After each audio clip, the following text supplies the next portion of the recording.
नमस्कार दोस्तों, मैं हूं सनी बाथम और जुनून एजुकेशन पॉइंट में आपका स्वागत करता हूं। देखिए, आज हम क्लास 6 का 8th चैप्टर कंप्लीट करेंगे। जैसा कि आपके सामने लिखा हुआ है, चैप्टर 8 आज कंप्लीट होगा। और ये जो चैप्टर है ये जलवायु वनस्पति के बारे में है कि हमारे भारत की जलवायु कैसी है, वनस्पति पाई जाती है, वन्य प्राणी, इनके बारे में थोड़ा सा बेसिक है। ठीक है, 8 नंबर की आपकी यूनिट है और इसको अपन कंप्लीट करेंगे। और इससे आपका जो ज्योग्राफी वाला पोर्शन है क्लास 6 का वो कंप्लीट होगा। इसके बाद क्लास 7 का अपन शुरू से पढ़ेंगे। ठीक है, तो ये जो जलवायु है, वनस्पति है, वन्य प्राणी है, इनके बारे में आज हम डिस्कस करेंगे। चलिए बढ़ते हैं बेटा आगे। देखिए, तो आपके सामने जो लिखा हुआ है इसको भी मैं थोड़ा सा इसका बड़ा कर देता हूँ, आपको क्लियर दिखेगा। ठीक है,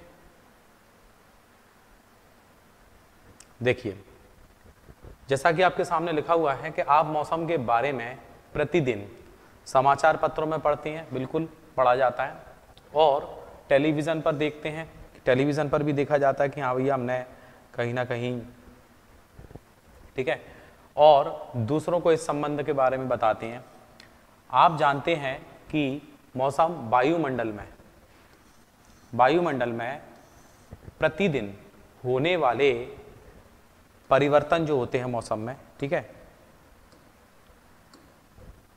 इसमें तापमान, वर्षा, सूर्य का विकिरण होता है। सूर्य का विकिरण का मतलब होता है रेडिएशन। ठीक है, सूर्य का विकिरण होता है, यानी कि एक रेडिएशन होता है। रेडिएशन के द्वारा मतलब रेडिएशन के द्वारा ही हमें सूर्य की गर्मी का एहसास होता है। उदाहरण के लिए मौसम कभी गर्म कभी ठंडा होता है, और कभी कभी आसमान में बादल छा जाते हैं तो कभी वर्षा होती है। आपने ध्यान दिया होगा कि जब बहुत दिनों तक मौसम गर्म रहता है तो आपको ऊनी वस्त्रों, मतलब मौसम जब गर्म रहता है तब आपको ऊनी वस्त्रों की आवश्यकता नहीं पड़ती, लेकिन जब सर्दी का समय होता है तब हमें ऊनी वस्त्रों की आवश्यकता पड़ती है, और खाने पीने में भी ठंडे पदार्थों को पसंद करते हैं। इसके विपरीत ऐसे भी दिन होते हैं जब आपको ऊनी वस्त्रों के बिना ठंड लगती है और ठंडी और तेज हवाएं चलती हैं, और इन दिनों में आप कहीं ना कहीं उसी जो सर्दी वाली चीज़ें होंगी तो सर्दियों में आप गर्म चीज़ें खाना पसंद करेंगे, गर्मियों में आप ठंडी चीज़ें खाना पसंद करेंगे। तो एक प्रकार से जो मौसम में बदलाव होता है उसके बारे में जैसे कि दर्शाया गया है। तो आप ऊनी वस्त्रों में जब ठंड का जो समय होगा तब आप कहीं ना कहीं ठंड और तेज हवाएं चलती हैं, इन दिनों में आप गर्म चीज़ों का सेवन करेंगे। ठीक है, तो ठंडी और तेज हवाएं चलेंगी तो इन दिनों में गर्म चीज़ों का सेवन करेंगे। सामान्यतः भारत में प्रमुख मौसम होते हैं दिसंबर से फरवरी तक ठंडा मौसम, यानी कि सर्दी वाला समय रहता है। ठीक है, दिसंबर से लेके फरवरी तक का जो समय होगा वो समय कैसा होगा? दिसंबर से फरवरी तक का जो समय होगा वो सर्दी होगा। तो इसमें चूंकि हम एक मौसम जलवायु के बारे में हम पढ़ रहे हैं, तो जलवायु है, वनस्पति है, वन्य प्राणी, इन 3 शब्दों को अपन पढ़ेंगे। तो बेसिक है, अपन को बस यहाँ से ध्यान रखना है। सबको पता है कि सर्दियों में क्या खाते हैं, क्या नहीं खाते हैं, गर्मियों में क्या खाते हैं, क्या नहीं खाते, कैसे वस्त्र धारण करते हैं। ठीक है, तो इसमें जो जैसा कि इसमें मंथ दिया गया है उस मंथ पर अपन को ध्यान रखना है कि दिसंबर से फरवरी तक का जो समय होता है वो सर्दी का समय होता है, और मार्च से मई तक का जो गर्म मौसम होता है वो गर्मी का समय होता है। आपको मालूम है मार्च में आपके पेपर होते हैं और अब मई जून में आपकी छुट्टियां होती हैं। ठीक है, मतलब जो स्कूल टाइम में अगर देखा जाए तो मार्च में परीक्षा हो गई, परीक्षा देने के बाद बढ़िया छुट्टी हो गई, तो मई जून में आपकी छुट्टियां हो गई हैं।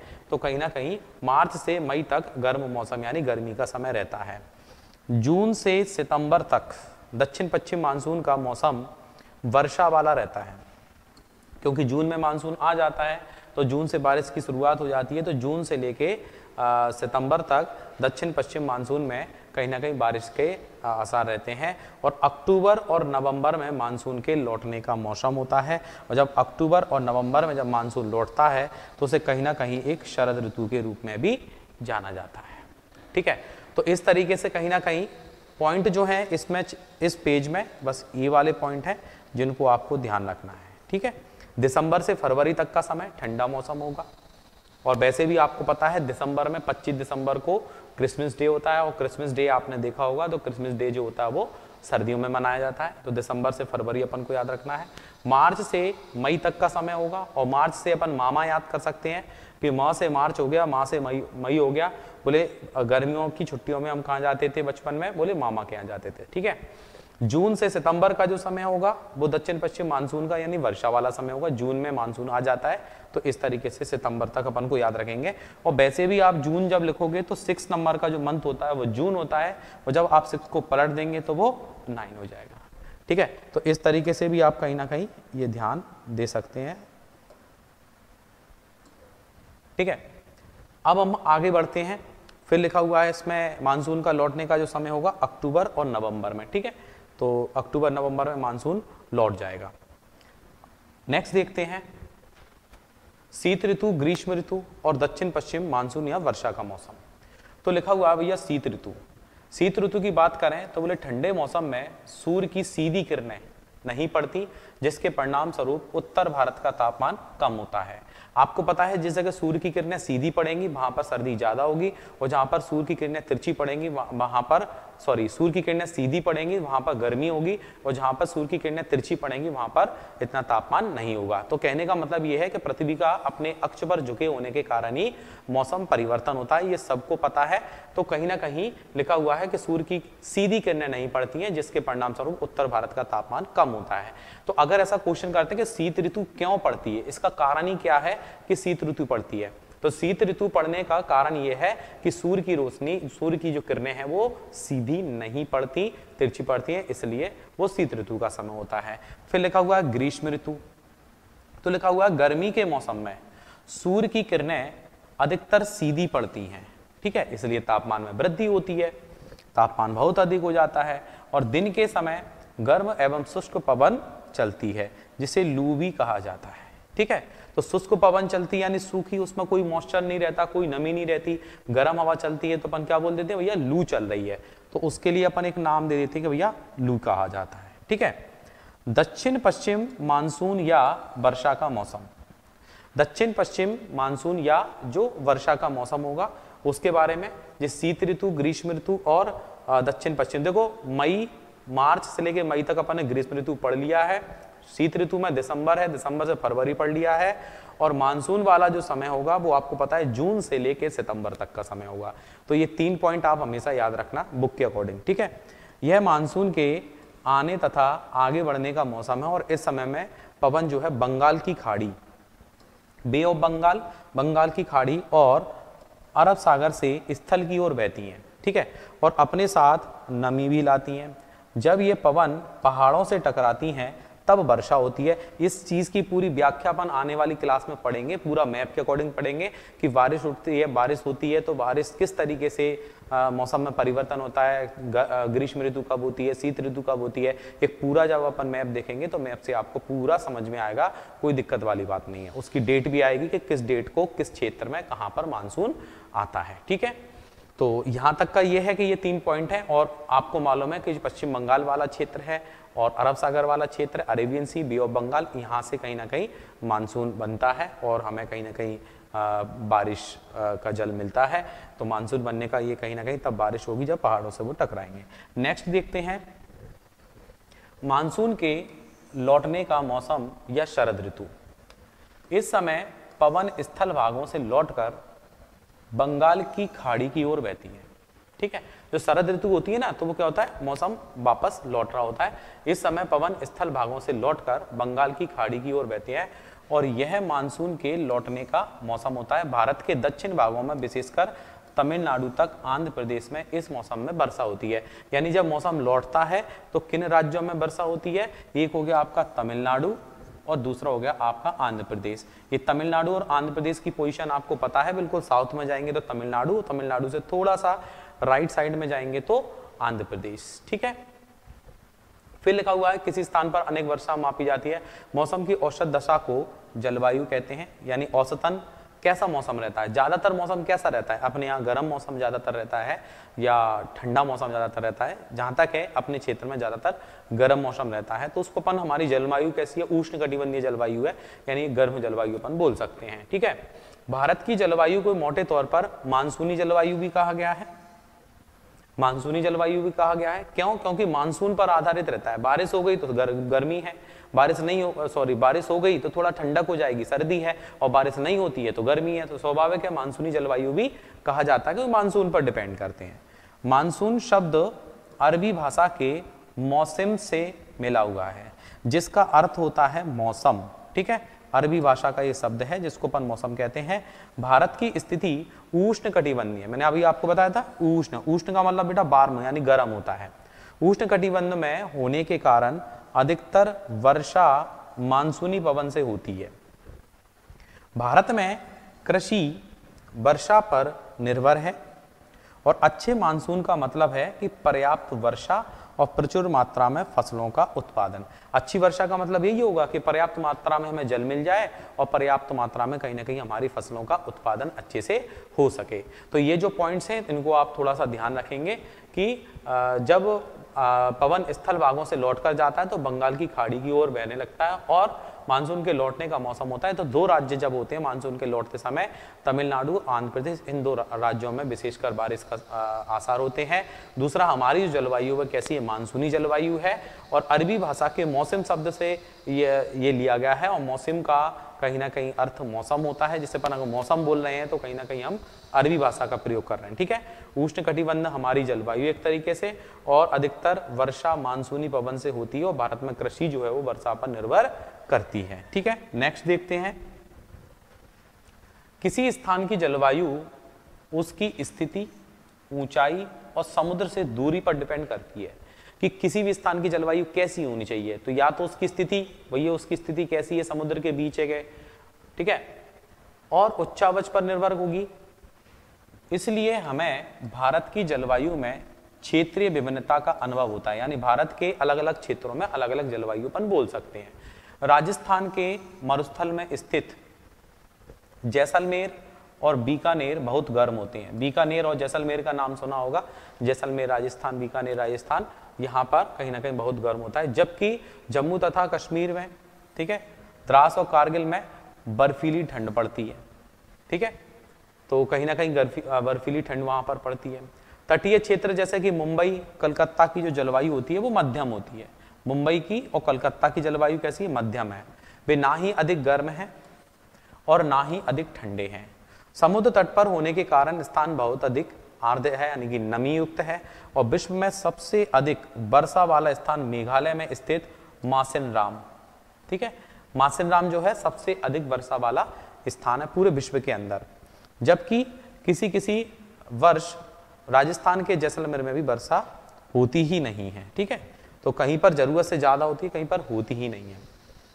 तो मेघालय में स्थित मासिनराम, ये तो आपने सुना ही होगा, मासिनराम में सबसे ज्यादा बारिश होती है। दूसरा, अब इसमें जो पॉइंट्स मिले हैं इस पेज के अंदर, अगर हम वो क्वेश्चन हमें बनाते हैं पेपर में, तो यहाँ पर किस तरीके से बना सकते हैं कि जो हमारे भारत की जो जलवायु है वो अलग अलग क्षेत्रों में अलग अलग जलवायु है, मतलब क्षेत्रों में भिन्नता देखी गई है। तो बोले राजस्थान के मरुस्थल में जैसलमेर तथा बीकानेर बहुत गर्म स्थान है। तो ऐसा पूछ सकते हैं कि आप ये बताएं भारत में से कौन से स्थान है जो बहुत गर्म है। तो बहुत गर्म है तो कौन से, जैसलमेर है और बीकानेर है। दो जगह ये याद करना है राजस्थान की। ठीक है, जबकि जम्मू कश्मीर के अंदर द्रास एवं कारगिल, ठीक है, द्रास एवं कारगिल का, हालांकि कारगिल जो है वो लेह लद्दाख के अंतर्गत आ गया। अब तो लेह की लद्दाख की राजधानी हो गई एक तरीके से। लेह और कारगिल दो राजधानियां हैं लद्दाख की। ठीक है, तो द्रास एवं कारगिल को कैसा ठंडा रहा, मतलब बर्फीली ठंड पड़ती है यहाँ पर। ठीक है, तटीय क्षेत्र जैसे कि मुंबई और कलकत्ता, दो शहर ऐसे बताएं जहां पर कहीं ना कहीं जलवायु जो है वो मध्यम, ना सर्दी पड़ रही ना गर्मी पड़ रही। तो दो कौन कौन से, मुंबई है, कलकत्ता। तो मुंबई तो बेटा लेफ्ट साइड में हो गया, और जो कलकत्ता है वो राइट साइड में हो गया। ठीक है, महाराष्ट्र जो है वो अरब सागर के किनारे है, और कलकत्ता जो है बंगाल की खाड़ी किनारे। तो स्वाभाविक है इन दोनों शहरों को भी अपन को ध्यान रखना है कि कौन से दो शहर हैं। ठीक है, इंपोर्टेंट है, ना अधिक गर्म है ना अधिक ठंडे हैं। ठीक है, मासिनराम पढ़ लिया। और राजस्थान के जैसलमेर में वर्षा होती नहीं है, तो ये कभी कभी बोले सबसे ज्यादा बारिश होती है तो कहां पर होती है, मासिनराम में। और ऐसी जगह जहां बारिश होती नहीं है कभी कभी, तो वो जैसलमेर राजस्थान का नाम आएगा। ठीक, आगे बढ़ते हैं। प्राकृतिक वनस्पति के बारे में लिखा हुआ है। क्या लिखा हुआ है, प्राकृतिक वनस्पति के बारे में लिखा है। इसके बारे में अपन अच्छे से पढ़ते हैं।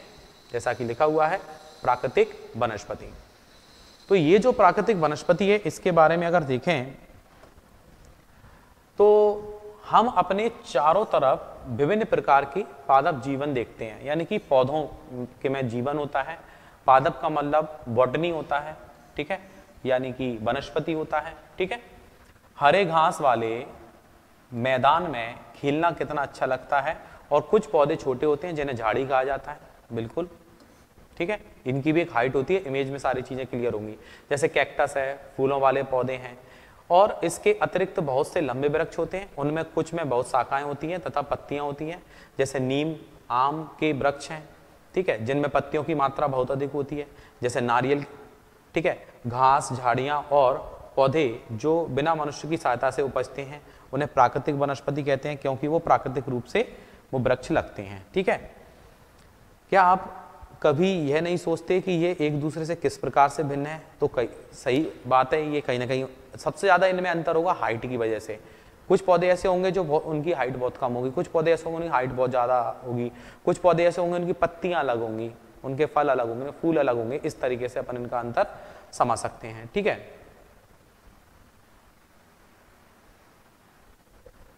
अब इसमें अगला क्या लिखा हुआ है कि क्या आप कभी यह नहीं सोचते कि ये एक दूसरे से किस प्रकार भिन्न है? अलग अलग जलवायु में अलग अलग प्रकार की वनस्पतियां पाई जाती हैं। इसमें वर्षा की मात्रा सबसे महत्वपूर्ण होती है और जलवायु की विभिन्नता के कारण भारत में अलग तरह की वनस्पति पाई जाती है। तो जलवायु भिन्नता के कारण भारत में अलग तरह की वनस्पति पाई जाती है, तो ये हम ऊपर भी पढ़ चुके हैं, ठीक है। नेक्स्ट देखते हैं,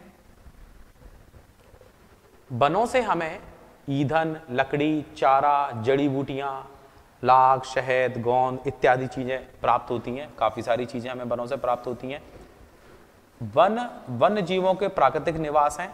पेड़ों की अंधाधुंध कटाई के कारण भारी मात्रा में प्राकृतिक वनस्पतियां समाप्त हो गई हैं और हमें पौधे लगाने चाहिए। जो पेड़ बचे हैं उनकी रक्षा करनी चाहिए।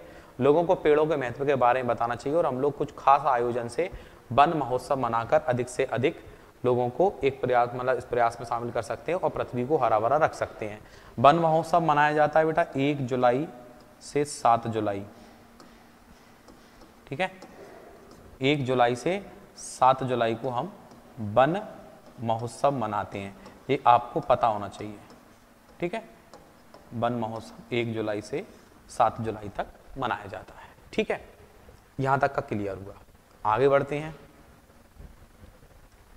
हमें वनों की आवश्यकता क्यों है? बोले वन हमारे लिए बहुत ही लाभदायक हैं। ये विभिन्न कार्य करते हैं। जैसे पेड़ पौधे ऑक्सीजन छोड़ते हैं जिसे हम सांस के रूप में लेते हैं और कार्बन डाइऑक्साइड को ग्रहण करते हैं। तो पेड़ पौधे जो होते हैं कार्बन डाइऑक्साइड ग्रहण करते हैं, ऑक्सीजन छोड़ते हैं। पेड़ पौधों की जड़ें मिट्टी को बांध कर रखती हैं तथा इस प्रकार की मिट्टी के अपरदन को रोकते हैं। जो मृदा अपरदन होता है, कहीं ना कहीं मिट्टी टूट कर गिरती है तो जड़ों की वजह से वो मजबूत बनी रहती है। कहीं ना कहीं कुछ क्षेत्रों में जब भूकंप आता है या कुछ बिल्डिंग्स गिर जाती हैं, उनका कारण यही रहता है कि उनके आसपास पेड़ पौधे नहीं होते और मिट्टी की जो पकड़ है वो धीमी हो जाती है। तो वहाँ पर कहीं ना कहीं एक बहुत बड़ा हानि मतलब एक प्राकृतिक आपदाओं का सामना करना पड़ता है, ठीक है। तो वनों की आवश्यकता क्यों होती है? क्योंकि वन हमें ऑक्सीजन देते हैं और कार्बन डाइऑक्साइड ग्रहण करते हैं। तो इस तरीके से कुछ पौधे होते हैं जिसमें भूमि परत है लगभग 1.5 मीटर है, 5 मीटर है, 20 मीटर, 40, लगभग 60, यानी कि सबसे अधिक ऊंचाई वाले जो ज़्यादातर वन होते हैं वो 60 मीटर तक होते हैं। इसी में झाड़ी वाली परत होती है तो 5 मीटर तक अपन झाड़ी वाले बोल सकते हैं, 20 मीटर तक एक तरुण वृक्ष बोल सकते हैं, 40 मीटर तक बितान और उद्गामी परत है। तो कहने का मतलब अधिक तक ऊंचाई जो होगी वो कितनी होगी? लगभग 60 मीटर होगी। और अगर बोलते हैं कि भाई झाड़ियों की ऊंचाई लगभग मतलब 1.5 से 5 मीटर, आप बोल सकते हैं कि भैया 1.5 से 5 मीटर की जो ऊंचाई होगी वहां पर हम झाड़ियों को बोल सकते हैं कि ये झाड़ी के रूप में होंगे, ठीक है। तो वैसे तो अपन इनके बारे में थोड़ा समझते हैं, वृक्ष और झाड़ियों का अंतर भी समझते हैं आप, कोई दिक्कत वाली बात नहीं है, ठीक है। इस प्रकार से हम पेड़ पौधों से काफी सारी चीजें, हम ऑक्सीजन लेते हैं, मधुमक्खियों से हमें शहद प्राप्त होता है, फल प्राप्त होते हैं, गोंद एवं लाख प्राप्त होती है, वन्य जीवों का प्राकृतिक निवास मिलता है, ठीक है, इमारती लकड़ियां हैं। तो ये सारी चीजें कहीं ना कहीं मिट्टी को बांधना मतलब मिट्टी को बांध के रखती हैं जड़ें। इससे हमें खेलों का सामान, फर्नीचर है, ईंधन है, चारा, रहने के लिए जगह, दवाइयाँ वगैरह, ये सब वनों से हमें प्राप्त होते हैं। ठीक है, फिर लिखा हुआ है वन्य प्राणी के बारे में। तो हमने थोड़ा सा जलवायु के बारे में पढ़ा, थोड़ा सा वन के बारे में पढ़ा, अब हम प्राणियों के बारे में पढ़ रहे हैं। बोले वन विभिन्न प्रकार के वन्य जीवों का निवास होता है और वनों में जंतुओं की हजारों प्रजातियां तथा बड़ी संख्या में विभिन्न प्रकार के सरीसृप, उभयचर, पक्षी, स्तनधारी, कीट तथा कृमियों का निवास होता है। ठीक है, उभयचर का मतलब वो होता है जो जल और थल दोनों में रह सकता है, उसको अपन उभयचर की श्रेणी में रख सकते हैं। जैसे उभयचर की श्रेणी में अगर देखा जाए तो मगर बहुत अच्छा उदाहरण है, मगर के अलावा जो मेढक है वो भी बहुत अच्छा उदाहरण है। ठीक है, क्रोकोडाइल्स है ना, तो क्रोकोडाइल जो होते हैं वो पानी में भी रह सकता है, पानी के बाहर भी रह सकता है। तो वन्य प्राणियों के बारे में जिसमें उभयचर, पक्षी, स्तनधारी जीव, स्तनधारी का मतलब मैमल्स होता है। ठीक है, इसमें भी स्तनधारी 3 प्रकार के होते हैं, प्रोटोथीरिया, मेटाथीरिया और यूथीरिया। कीट भी कई प्रकार के होते हैं। कीटों का जो अध्ययन होता है बेटा, कीटों का अध्ययन जो है एंटोमोलॉजी, एंटोमोलॉजी कहलाता है। जब कीटों का अध्ययन करते हैं एंटोमोलॉजी, एंटोमोलॉजी कहते हैं। ठीक है, और जो कहीं ना कहीं जो कीट होते हैं, कीड़े मकोड़े होते हैं, इनका एक संघ होता है, ग्रुप होता है। ये किस संघ में आते हैं? ये आते हैं आपके आर्थ्रोपोडा में। ठीक है, आर्थ्रोपोडा के अंतर्गत आते हैं कीट जो हैं, इनके बारे में पढ़ेंगे। ठीक है, कृमि वगैरह होते हैं, जो कृमि होते हैं छोटे और कीड़े होते हैं। तो कृमियों को भी 2 प्रकार के, प्लेटी हेलमिंथीस और निमेटी हेलमिंथीस 2 प्रकार के होते हैं, उनके बारे में अपन आगे पढ़ेंगे बायो के अंदर। ठीक, जलवायु, वनस्पति तथा प्राणियों के बारे में अपन पढ़ रहे थे। इसमें वन्य प्राणियों की बात आती है, और वन्य प्राणियों में अगर देखा जाए, चूंकि लिखा हुआ है कि बाघ हमारा राष्ट्रीय पशु है, जिसको पैंथरा टाइग्रिस, ठीक है, पैंथरा टाइग्रिस लिन्यास, लिन्यास ये शायद इसका वैज्ञानिक नाम जो भी है। ठीक है, पैंथरा टाइग्रिस लिन्यास जो है बाघ है, इस मतलब इस जाति का है, और यह देश के विभिन्न भागों में पाया जाता है। गुजरात के गिर राष्ट्रीय उद्यान बहुत इंपोर्टेंट है, एशियाई शेरों का निवास है, कई बार पेपर में आ चुका है। गुजरात के अंदर गिरि राष्ट्रीय उद्यान, बोले एशियाई शेरों का एकमात्र प्राकृतिक स्थल कौन सा है? गुजरात का गिरि राष्ट्रीय उद्यान है। ठीक है, हाथी तथा एक सींग वाले जो गैंडा हाथी हैं, ये आपका काजीरंगा राष्ट्रीय उद्यान जो है।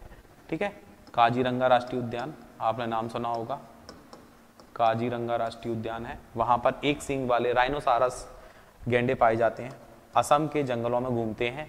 तो काजीरंगा राष्ट्रीय उद्यान जोरहाट असम में ही है। हाथी केरल एवं कर्नाटक। ठीक है, हाथी का जो कहीं ना कहीं मेन जो जगह है हाथी के लिए वो केरल और कर्नाटक में। ठीक है, केरल और कर्नाटक वाला क्षेत्र है। ऊंट भारत के रेगिस्तान और जंगली गधा कच्छ के रन में, जो गुजरात में कच्छ का जो रन है वो गुजरात में। ठीक है, ऊंट जो है वो आपको पता ही है, राजस्थान वाला क्षेत्र, रेगिस्तान का जहाज कहते हैं। जंगली बकरी है, हिम तेंदुआ है, भालू इत्यादि हिमालय के क्षेत्र में पाए जाते हैं।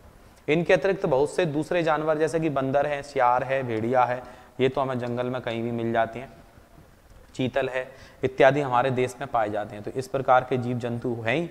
भारत में पक्षियों की भी ऐसी ही प्रचुरता है। मोर हमारा राष्ट्रीय पक्षी है, इसको पेवोक्रिस्टिस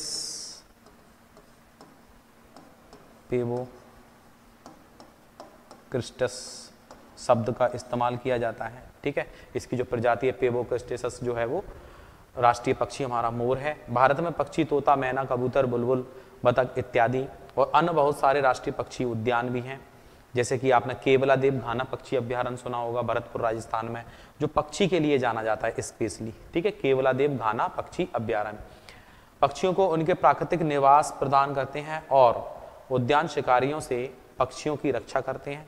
और यानी राष्ट्रीय उद्यान क्यों बनाते हैं? क्योंकि शिकारियों से पक्षियों की और जानवरों की रक्षा करेंगे, चारों तरफ से उसको कवर्ड करके रखेंगे, कोई शिकारी उसके अंदर आ नहीं सकता है राष्ट्रीय उद्यान के अंदर, तो इसलिए उनको बचाने का प्रयास किया जाता है। ठीक है, तो क्या आप अपने क्षेत्र में पाए जाने वाले 5 पक्षियों के नाम बता सकते हैं? बिल्कुल आप बता सकते हैं, सोनचरैया बता सकते हो आप। ठीक है, देखिए भारत में सांपों की सैकड़ों प्रजातियां पाई जाती हैं, इनमें कोबरा एवं करैथ प्रमुख है। ठीक है, स्थल पर पाए जाने वाला एक जहरीला सांप होता है, करैत भी बहुत जहरीला सांप होता है, कोबरा, ठीक है। कोबरा का जो जहर होता है, कोबरा हमारे तंत्र को प्रभावित करता है, पूरे नर्वस सिस्टम को प्रभावित कर देता है। और जो कोबरा है इसके जहर में न्यूरोटॉक्सिक पाया जाता है। क्या पाया जाता है बेटा? न्यूरोटॉक्सिक पाया जाता है इसके जहर में।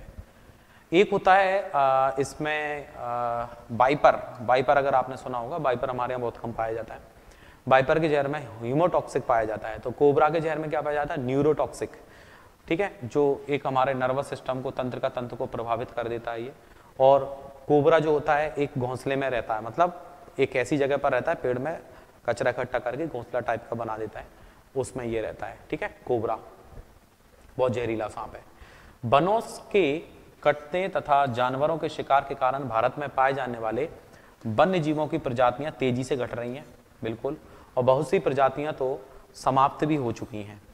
उनको बचाने के लिए बहुत से नेशनल पार्क, पशु विहार तथा जैव मंडल आरक्षित क्षेत्र बनाए गए हैं। तो इनको बचाने के लिए कई सारे, जैसे वन विहार हमारा भोपाल के अंदर है, ठीक है, तो नेशनल पार्क बनाए गए। जैव मंडल आरक्षित क्षेत्र, सबसे पहला जो जैव मंडल आरक्षित क्षेत्र है वो नीलगिरी तमिलनाडु में है, ठीक है, नीलगिरी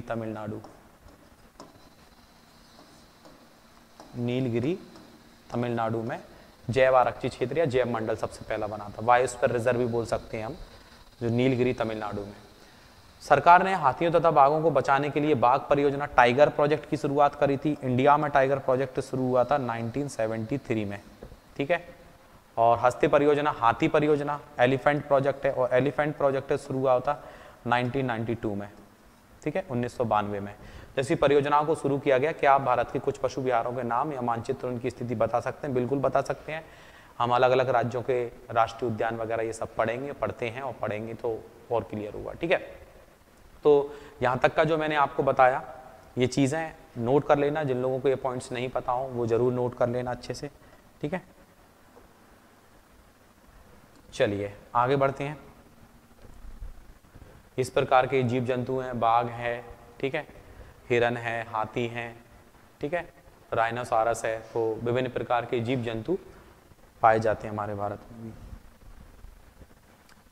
आप वन्य जीवों के संरक्षण में भी अपना हाथ बटा सकते हैं। आप जानवरों के लिए शरीर के विभिन्न अंगों जैसे कि हड्डी है, सींग है, पंख है ना, इनसे बने पदार्थों खरीदने से इनकार कर सकते हैं, क्योंकि लोग अपना एक फैशनेबल चीज़ें खरीदते हैं तो इनकी बनी होती हैं तो उनको बड़ा अच्छा लगता है कि देखो शेर का दांत है, हाथी का दांत है, शेर की खाल से ये चीज़ बनाई गई है। तो इस शो को आप, इस दिखावे को मतलब बंद करें और कहीं ना कहीं इसको खरीदने से इनकार कर देंगे तो स्वाभाविक है। प्रत्येक वर्ष हम लोग अक्टूबर के पहले सप्ताह को वन्य जीव, ठीक है, 1 अक्टूबर से 7 अक्टूबर तक हम वन्य जीव महोत्सव मनाते हैं। एक तरीके से वन्य जीव सप्ताह मनाते हैं, जिसमें जीव जंतुओं को मतलब प्रमोट किया जाता है कि जीव जंतुओं का संरक्षण करें। और वन महोत्सव 1 जुलाई से 7 जुलाई मैंने आपको बता दिया, ठीक, ताकि वन्य जीवों के निवास को संरक्षित रखने के लिए जागरूकता लाई जा सके, ठीक है। नेक्स्ट देखते हैं। अब इसमें क्या होगा बेटा, ऐसे क्वेश्चंस बनेंगे आपके, ठीक है, ये क्वेश्चंस बनेंगे तो आप इन क्वेश्चंस के कहीं ना कहीं आप आंसर अपने तरीके से इनके दे सकते हैं। जैसे कि मान लो कौन सी पवन भारत में वर्षा लाती है, इतनी महत्वपूर्ण क्यों है, भारत के विभिन्न मौसमों के नाम लिखिए कि भैया राजस्थान में क्या मौसम रहता है, पश्चिम बंगाल में, प्राकृतिक वनस्पति जो अपने आप उगती हैं, विश्व में सबसे अधिक वर्षा वाला स्थान जो है वो आपका मासिल नाम है। इस तरीके से क्वेश्चन सीरीज को आपको अपने स्तर पर सॉल्व करना है कि हमने कहाँ पर क्या पढ़ा है। जंगली बकरी है, हिम तेंदुए हैं, कहाँ पाए जाएंगे, हिमालय क्षेत्र में ही पाए जाएंगे, ठीक है। इसके अलावा दक्षिण पश्चिम मानसून के समय आर्द्र पवनें कहाँ बहती हैं, तो दक्षिण पश्चिम वाला क्षेत्र आप बता सकते हैं। स्थल से समुद्र की ओर बहेंगी, ठीक है, तो दक्षिण पश्चिम मानसून जो होगा तो स्थल से समुद्र की ओर, समुद्र से स्थल की ओर, पठार से मैदान की ओर। तो इस तरीके से इन क्वेश्चंस के आप आंसर दे सकते हैं, ठीक है। और गर्मी के दिनों में समय शुष्क और गर्म पवनें चलती हैं, उन्हें क्या कहते हैं। आंध्र प्रदेश और तमिलनाडु में जो मौसम होगा, ठीक है, के मौसम में बहुत अधिक मात्रा में वर्षा होती है, ठीक है। तो आंध्र प्रदेश तथा तमिलनाडु में किस मौसम में, शरद ऋतु में, वर्षा ऋतु में, इस तरीके से। या जब आखिरी जो समय होता है, जब मानसून लौटता है, तो उस मौसम में इन पर बहुत अधिक वर्षा होती है, क्योंकि जब मानसून लौट रहा होता है तो आंध्र प्रदेश तमिलनाडु में बारिश होती है।